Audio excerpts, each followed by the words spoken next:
Nós citamos aqui a situação da Bolsa, né, no Brasil, mas em outros países do mundo a situação foi ainda pior. Em Londres e em Frankfurt, recuo de 4,95%.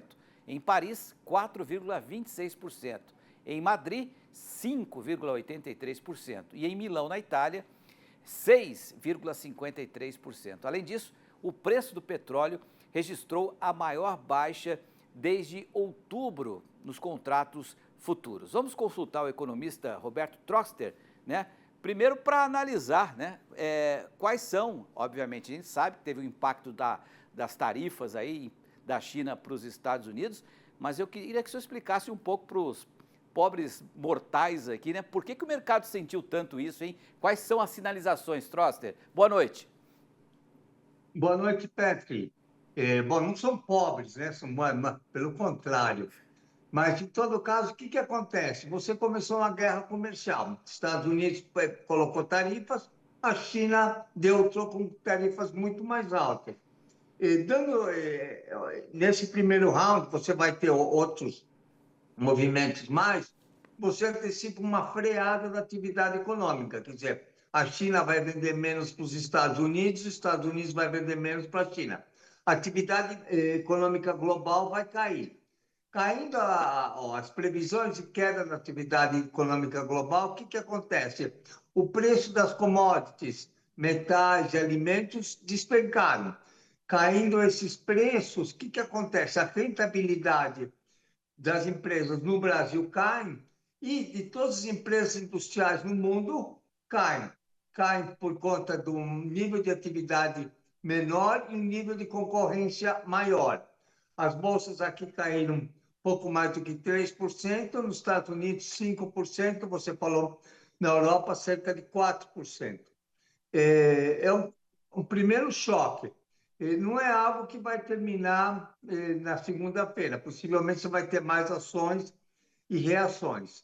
É uma política um pouquinho míope do governo americano, em que todos vão sair perdendo. No caso do dólar, é aquela questão da busca de um porto seguro, de uma moeda mais segura, também prevendo uma recessão. Seria isso. Como o ouro, aliás, também está seguindo essa tendência. Você está procurando um porto seguro.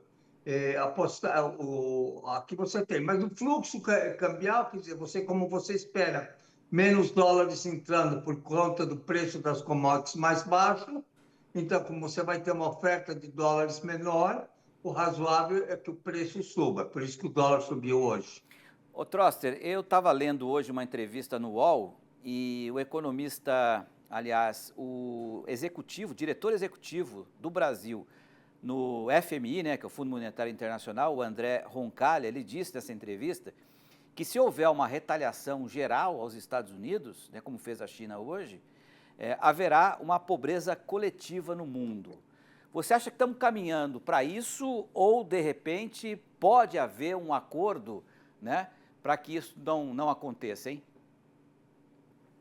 Olha, eu diria que não, que a gente não está caminhando para isso. Eu acho que, desculpa, eu acho que a gente está caminhando para um novo multilateralismo, uma união mais forte entre o Mercosul e a União Europeia, entre o Brasil e o resto da América Latina, entre a América Latina e a Ásia, entre a Ásia e a Europa, a África também nesse meio. Quer dizer, então, o racional, o razoável esperar é que você vai ter, ao longo desse processo, uma desaceleração da economia mundial, mas ainda positiva, e um novo multilateralismo com um papel menor. Os Estados Unidos foi muito importante logo após a Segunda Guerra Mundial, ainda é, em muitos sentidos, a economia mais importante do mundo, mas em outros não é.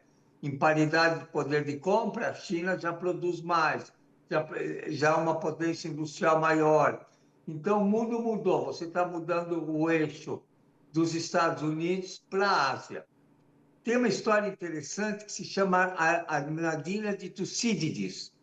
Tucídides foi quem estudou as guerras do Peloponeso, Atenas e Grécia.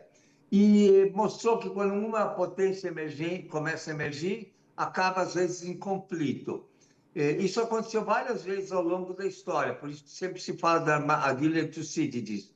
E o que está acontecendo agora? Começou a guerra. Por sorte, uma guerra comercial e não uma guerra militar. Só para a gente terminar, você acha que essa política protecionista do Donald Trump vai surtir efeito em termos de geração de emprego, em geração de riqueza, ou a inflação que deve causar vai ter um efeito exatamente o contrário? Vai ter exatamente o contrário, mais inflação. Já vários americanos, até o presidente do Banco Central americano falando que está esperando mais inflação e menos crescimento. E já até um conflito em que o Trump quer baixar juros e o presidente do Banco Central diz que não vai, por enquanto, não vai baixar. Então, eu estou vendo que o grande perdedor, paradoxalmente, vai ser o Donald Trump. Tá certo. Trosser, obrigado então pela sua análise aqui. Prazer tê-lo aqui de novo no RN. Espero vê-lo mais vezes aqui. Uma boa noite e até uma próxima. Boa noite, obrigado e bom fim de semana para você e para todo mundo.